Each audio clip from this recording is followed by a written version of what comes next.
మిత్రులారా, నిన్నటి రోజున మహా న్యూస్ పైన దాడి జరిగింది. మరి దాడి ఎందుకు జరిగిందంటే కేటీఆర్ ఆ హీరోయిన్లు ఈ హీరోయిన్లు అని ఇష్టం వచ్చినట్టు తమ్ముళ్ళు పెడితే మహా న్యూస్ పైన దాడి జరిగింది.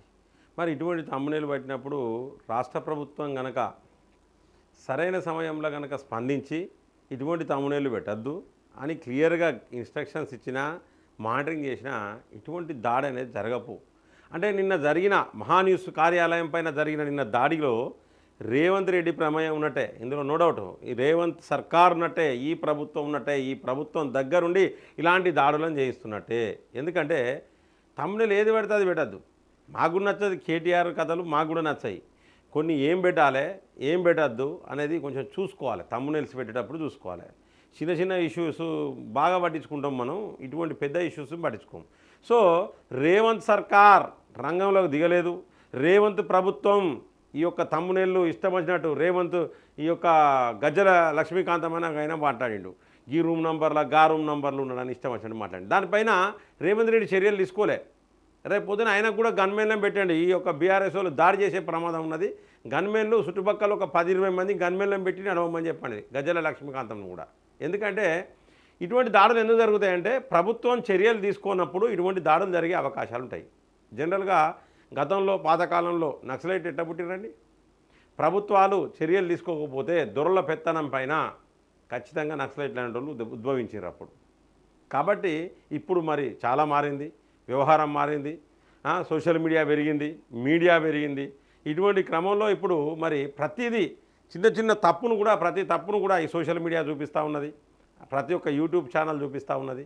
ఈ క్రమంలో మీడియా చూపిస్తూ ఉన్నది. సో చర్యలు తీసుకోవాలి. అంటే రేవంత్ రెడ్డి కనుక ఈ యొక్క మహా న్యూస్ ఏదైతే ఇష్టం వచ్చినట్టు తమ్ముళ్ళు పెట్టి యూట్యూబ్లలో సర్క్యులేట్ చేసినో ఇష్టం వచ్చినట్టు వార్తలు చేసినో దాని మీద చిన్న చర్యలు తీసుకుంటే ఇవాళ మహా న్యూస్ కార్యాలయం పైన దాడి జరగవు. కాబట్టి ఇందులో నెంబర్ 1 పాయింట్ ఏంటంటే రేవంత్ రెడ్డి పాత్ర ఉన్నది. నెంబర్ 2 పాయింట్ ఏంటంటే ఇక ఇది చూడాలి. మా తమ్ముడు మల్లన్న మా తమ్ముడు ఏం చేసిండంటే మా తమ్ముడు నన్ను ఒట్టిగా ఉంచేటట్టు లేడు. ఇక మా తమ్మునికి బాగా గుర్తుకొస్తానంటున్నా నేను. బాగా గుర్తుకొచ్చినాక మా తమ్ముడు ఒట్టిగా ఈ అంతా చూడు మల్లన్న, నేను చాలా రోజులే అసలు నేను ఏమంటలేను, నీకు ముందే చెప్పిన, నేను ఖచ్చితంగా నువ్వు కనుక లైన్ క్రాస్ అయితే మేము లైన్ క్రాస్ అవుతామని.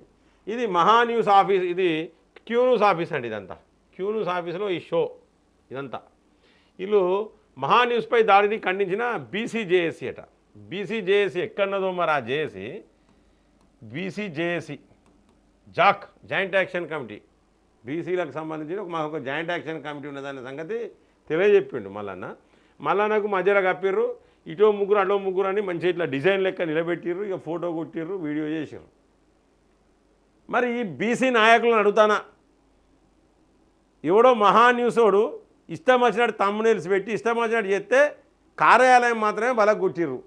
మరి మా యూట్యూబ్ ఛానల్స్, మా తెలంగాణ డిజిటల్ మీడియా అసోసియేషన్లో ఇవాళ ట్రెజరర్ ఉన్న గిరీష్ దారమోని చిత్రగుప్తు ఛానల్ పైన పలుసార్లు జరిగింది దాడులు. తర్వాత గిరీష్ దారమోని పైన వ్యక్తిగతంగా జరిగింది. వరుసగా కంటిన్యూగా 3 సార్లు దాడులు జరిగినాయి. చంపేదందుకు ప్రయత్నం చేసిర్రు. మరి ఎందుకు స్పందించలేదు మల్లన్న నీకు ఇవి గుర్తుకురావే? ఎందుకంటే మరి ఆయన ముదిరాజు బిడ్డ కాదా, ఆయన బీసీ కాదా? మరి కేవలం మహా న్యూస్ కోసమే ఎందుకు ఈ భజన బృందం స్టార్ట్ అయింది? ఎందుకు ఈ బీసీ కార్యాలయం మీద కదా దాడి జరిగింది? మహా న్యూస్ కార్యాలయం మీద దాడి జరిగింది, అక్కడ వ్యక్తి మీద దాడి జరగలే. ఇక్కడ క్లియర్గా ఒక ముదిరాజు బిడ్డ పైన దాడి జరిగింది. ఇక్కడ చూడండి మిత్రులారా, ఇంత దారుణం అంటే ఇది గిరీష్ దారమోని. వీడి చేతుల చెప్పులు పెట్టుకొని మరీ కొట్టిర్రు, చెప్పులతో కొట్టిర్రు, బట్టలు ఇంపిర్రు.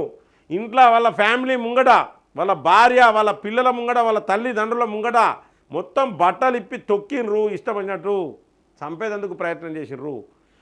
మొత్తం 3 తలుపులు వాళ్ళకు కొట్టిర్రు. కంప్లీట్ తలుపులు దర్వాజాలు ధ్వంసం చేసిర్రు. గంట సేపు షో చేసిర్రు.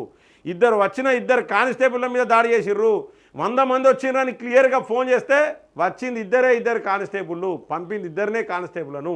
పోలీస్ వైఫల్యం ఉన్నది, ప్రభుత్వంకు తెలుసు, రేవంత్ రెడ్డికి తెలుసు. దాడి చేసింది ఎవరో మొత్తం యావత్ తెలంగాణ ప్రజలందరికీ తెలుసు. ఇప్పటి వరకు మరి ఏం చర్యలు తీసుకున్నారు చూసుకుంటా కూర్చున్నావు.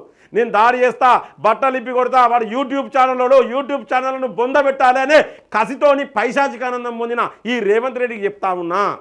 ఇవాళ మహాన్యూస్ మీద వార్తలు చాలా వార్తలు పెట్టారు. మహాన్యూస్ ఛానల్ మీద, ఛానళ్ళ పైన దాడులు చాలాసార్లు జరిగినాయి. ఇదే క్యూ న్యూస్ మల్లన్న ఛానల్ మీద జరిగినాయి. క్యూ న్యూస్ మల్లన్న పైన దాడులు జరిగినప్పుడు మేము స్పందించినాం. మరి ఎక్కడ పోయింది నీ బీసీ ఉద్యమం? ఎక్కడ పోయింది తీన్మార్ మల్లన్న? నీ యొక్క బీసీ జాక్ ఎక్కడున్నది? ఉన్నదా, పోయిందా, పీకిందా? ఇవాళ మీరు జాక్ అని చెప్పి కేవలం బీఆర్ఎస్ను టార్గెట్ చేసేది కా మీ జాక్ ఉన్నది. నేను కూడా బీఆర్ఎస్ను విమర్శిస్తా, కానీ తప్పు చేసిన ప్రతి ఒక్కరిని విమర్శించాలి. అలా ఖచ్చితంగా ముదిరాజు బిడ్డ గిరీష్ దారపోని మీద దాడి జరిగింది. చూడండి మిట్లారా, బట్టలు ఇప్పి చెప్పులతోని పోలీసు వాళ్ళు ఉన్నారు ఇక్కడ. పోలీసు వాళ్ళు ఉన్నా కూడా వీడు కసిగా చెప్పులు పెట్టి కొడతాడంటే వీనికి ఏ శిక్షలు వేయాలి? బెయిల్ ఎట్లా వస్తుంది? పోలీసుల ముందు దాడి చేసే దమ్ము ధైర్యం వచ్చిందంటే ఈ రేవంత్ రెడ్డి సర్కార్ వచ్చినాకనే వచ్చింది ఆ దమ్ము ధైర్యం. ఈ కాంగ్రెస్ ప్రభుత్వం వచ్చినాకనే వచ్చింది. ఈ కాంగ్రెస్ ప్రభుత్వం వచ్చినాక మైనర్ల మీద రేపులు, మర్డర్లు, అలాగే ఈ విధంగా జర్నలిస్టుల పైన దాడులు జరుగుతూ ఉన్నాయి. జర్నలిస్టుల పైన భౌతిక దాడులు జరుగుతూ ఉన్నాయి. దీనికంటే ముందు చెప్తాడు రేవంత్ రెడ్డి, గుడ్డలిప్పి కొడతామని చెప్తాడు. గుడ్డలిప్పి కొట్టించిండు మిత్రులారా. మరి ఎవరితో కుమ్ముక్కైనా రేవంత్ రెడ్డి ఇవాళ ప్రతి ఒక్క కాంగ్రెస్ నాయకుడు చెప్పాలి, ప్రతి ఒక్క కాంగ్రెస్ కార్యకర్త చెప్పాలి, ఈ రేవంత్ రెడ్డి ఎవరితో కుమ్ముక్కైండో ఈ యొక్క దాడి జరిగినప్పుడు మీకు తెలియదా? ఆ రోజు బీసీలు గుర్తుకు రాలేదా? ఆ రోజు చిత్రగుప్తు ఛానల్ గుర్తు రాలేదా? చంద్రబాబు నాయుడు అడుగుతున్నా, పవన్ కళ్యాణ్ కూడా అడుగుతున్నా, ఆ రోజు గుర్తుకు రాలే? మా ముదిరాజు బిడ్డ గుర్తుకు రాలేదా? మీకు బీసీ గుర్తుకు రాలేదా? మా Telangana digital media association treasurer Girish Danamoni గుర్తుకు రాలేదా? మీరు ఇవాళ ఖండిస్తూ ఉన్నారు, మాకెంత రగులుతుంది మిత్రులారా. యూట్యూబ్ ఛానల్ అన్నిటికీ విజ్ఞప్తి చేస్తూ ఉన్నా, డిజిటల్ మీడియా పేపర్లు నడుపుకునే వాళ్ళందరికీ విజ్ఞప్తి చేస్తున్నా, మనం సేఫ్గా ఉండాలి. ఈ సాటిలైట్ ఛానళ్ళు ఒకడు చెప్తే మాట్లాడే ఛానళ్ళు మన ఎట్లా కాదు. మన ఇండివిజువల్గా మన డబ్బులు ఖర్చు పెట్టుకొని మనం ఛానళ్ళు పెట్టుకొని రూపాయి ఉన్నా రూపాయి లేకున్నా కష్టంతో వార్తలు చేస్తూ ఉన్నాం. మన పైన దాడులు జరిగితే స్పందించే ఒక్కడు లేడు. ఇవాళ బీసీ జాకు లేదు, తీన్మార్ మల్లన్న లేడు. ఎక్కడి బీసీ ఉద్యమం? ఇవాళ బట్ట బయలైంది నీ బీసీ ఉద్యమం. కేవలం నీ బీసీ ఉద్యమం బీఆర్ఎస్ పైన ప్రతాపం చూడడానికి మాత్రమే. నిజాయితీగా బీసీ బిడ్డలను కాపాడుకునేందుకు నువ్వు చేసే ఉద్యమం లేదు తీన్మార్ మల్లన్న. నేను క్లియర్గా చెప్తా ఉన్నా, నేను మర్యాదగానే చెప్తా ఉన్నా. ఇదివరకు నా లాంగ్వేజ్ ఇది కాదు, నేను మాట్లాడే మాటలు ఇది కాదు, నీకు మర్యాదగానే చెప్తా ఉన్నా. ఇప్పటికైనా కళ్ళు తెరువు. బీసీ ఉద్యమం అంటే అందరు బీసీలను కాపాడుకోవాలి, అప్పుడే నువ్వు నేత అవుతావు. లేకపోతే నీకు చూడు ఎంత వ్యతిరేకంగా కామెంట్స్ వస్తున్నాయో. సో మల్లన్న నేను క్లియర్గా చెప్తా ఉన్నా, నీ గురించి ఒక మంచి వార్త పెట్టాను నేను ఒకరోజు. మల్లన్నకు జూబ్లీస్లో టికెట్ ఇవ్వాలి, మల్లన్నకు అందరు సపోర్ట్ చేయాలి. ఈ కవిత కలవకుండా కవిత కూడా సపోర్ట్ చేయాలి, ఎందుకంటే బీసీల కోసం ఉద్యమిస్తుంది కదా, కాబట్టి ఈమె కూడా సపోర్ట్ చేయాలి. మరి మల్లన్నకు కృష్ణయ్య సపోర్ట్ చేసిండు, కాబట్టి కృష్ణయ్య కూడా మల్లన్నకు సపోర్ట్ చేయాలి. కృష్ణయ్యనే కవితను తీసుకొని పోయి మల్లన్నకు సపోర్ట్ చేయించాలి, రూపాయి ఖర్చు పెట్టుకోవాలి, తిరగాలి, మల్లన్నను గెలిపించాలి జూబ్లీహిల్స్లో. ఎందుకంటే మరి బీసీ ఉద్యమం అంటారు, బీసీల ఐక్యమత్యం అంటారు, బీసీల సత్తా ఏందో మొత్తం తెలంగాణలో చూపించాలంటారు. మరి అటువంటిప్పుడు ఖచ్చితంగా వీళ్ళందరూ కూడా మద్దతు తెలపాలని మాట్లాడినా. కింద నిన్ను తిట్టని తిట్లు లేవు, నేను ఎంత మంచిగా మాట్లాడినా నిన్ను తిట్టని తిట్టలేవు. నీ వ్యవహారం అంతా మారిపోయింది. మీకు గలీజు పేరు వచ్చింది తీన్మార్ మల్లన్న. ఇటువంటి అడ్డమైన స్వార్థంగా ఉద్యమాలు చేసి బీసీలను తప్పుదో పట్టిస్తే మళ్ళీ మేము మరొక నినాదం అందుకోవాల్సి వస్తుంది. అసలు బీసీ నినాదం ఏంటిది? అసలు బీసీలో దొంగలెవడు? అసలు బీసీ నాయకులలో ఎంతమంది దొంగలున్నారు, ఎంతమంది మంచి ఉన్నారు? ఇవన్నీ కూడా బట్టబయలు చేయాల్సిన పరిస్థితి మాత్రం ఖచ్చితంగా ఆసన్నమైంది. బట్టబయలు చేస్తాం. కాబట్టి బీసీ నినాదం అంటే నువ్వు ఖచ్చితంగా ఆ రోజు గిరీష్ పైన దారమోని పైన దాడి జరిగితే నువ్వు వీడియో ప్లే చేసి చూపించినావు, కానీ నువ్వు ఖండించినావా? ఆయన మాట్లాడింది ఏంటిది? రూమ్ నెంబర్ చెప్పిండా లేకపోతే ఇంకేమైనా చెప్పిండా? ఇవాళ పవన్ కళ్యాణ్ ఒక మాట మాట్లాడిండు. ఆ పవన్ కళ్యాణ్ మాట్లాడిన మాట ఏంటిది అనేది ఒక్కసారి చూద్దాం మిత్రులారా. ఆయన ఏ విధంగా ఖండించిండో.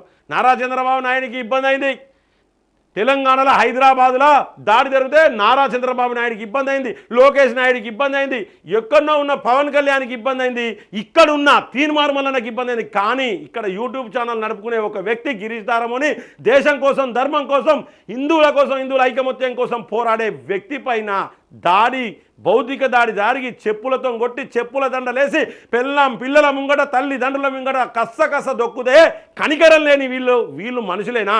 నేను ప్రశ్నిస్తా ఉన్నా. మేము పనిచేసినాం మీకోసం. పవన్ కళ్యాణ్ గెలవాలి, పవన్ కళ్యాణ్ ప్రతి చోట గెలవాలి, అక్కడ ఎన్డీఏ గెలవాలని మేము ప్రచారం చేసినాం తెలంగాణ నుంచి వెళ్ళి. ఇవాళ మీరు ఒక్క మహాన్యూస్ కార్యాలయం మీద దాడి జరిగితే నొప్పి పెట్టిందా మీకు? మరి భౌతిక దాడి జరిగితే ఆ కుటుంబం ఎంత బాధను అనుభవించింది? ఆ కుటుంబం ప్రతిరోజు ఏడ్చుకుంటూ బతుకుతుంది. నా భర్త మీద ఇట్లయింది, మా డాడీ మీద ఇట్లయిందని వాళ్ళ బిడ్డ, ఇవన్నీ జరుగుతూ ఉన్నాయి. రేవంత్ రెడ్డి చూసుకుంటుంటే గిట్లనే దాడులు జరుగుతాయి. రేవంత్ రెడ్డి చూసుకుంటుంటే ఈ విధంగానే మడ్డలు జరుగుతాయి. రేవంత్ రెడ్డి చూసుకుంటుంటే మైనర్ల మీద రేపులు జరుగుతాయి. రేవంత్ రెడ్డి ఏంటంటే ఇదంతా టైంపాస్, అంటే డైవర్ట్ కావాలి. ఈయన ఇచ్చిన 420 హామీలు నెరవేర్చే పరిస్థితులు లేక డైవర్షన్ కోసం ఇటువంటి ప్రోత్సహిస్తానా అనే అనుమానం ప్రజలలో కలుగుతూ ఉన్నది మిత్రులారా. సో మిత్రులారా, మరి ఒక్కసారి ఈ యొక్క పవన్ కళ్యాణ్ ఏం మాట్లాడిండు అనేది కూడా చూద్దాం. చూడండి, మహాన్యూస్ ఛానల్పై దాడిని ఖండించిన పవన్ కళ్యాణ్. ఏం లేదు, కిందికేలు కొట్టి దాడి పెద్దగా ఏం జరగలేదు మిత్రులారా. గిరీష్ దారమోని పైన జరిగిన దాడిలో 5 పైసల వంతు దాడి కూడా మహాన్యూస్ కార్యాలయం పైన జరగలే. మళ్ళీ మహాన్యూస్ అనేది ఆర్థికంగా గట్టిగా ఉన్నది. గిరీష్ దారమోని కంప్యూటర్లు ఎత్తుకవేరు, మానిటర్లు ఎత్తుకవేళ్ళు, ప్రతి వస్తువులు వలగొట్టిర్రు, ఆఫీసు ధ్వంసం చేసిర్రు, ఇల్లును ధ్వంసం చేసిర్రు, మానసికంగా ఇబ్బంది పెట్టిర్రు, భౌతికంగా ఇబ్బంది పెట్టిర్రు. దాంట్లో 5 పైసల వంతు ఈ మహాన్యూస్ పైన జరగలే. కానీ పవన్ కళ్యాణ్ అన్నకు మాత్రం మహాన్యూస్ కార్యాలయం గుర్తుకొచ్చింది. ఏం సాయం చేసిండా మహాన్యూస్, ఏమైనా సాయం చేసిండా పవన్ కళ్యాణ్ అన్న? మేము కూడా మాట్లాడతానమే, జర మా తరపున కూడా మాట్లాడాలి.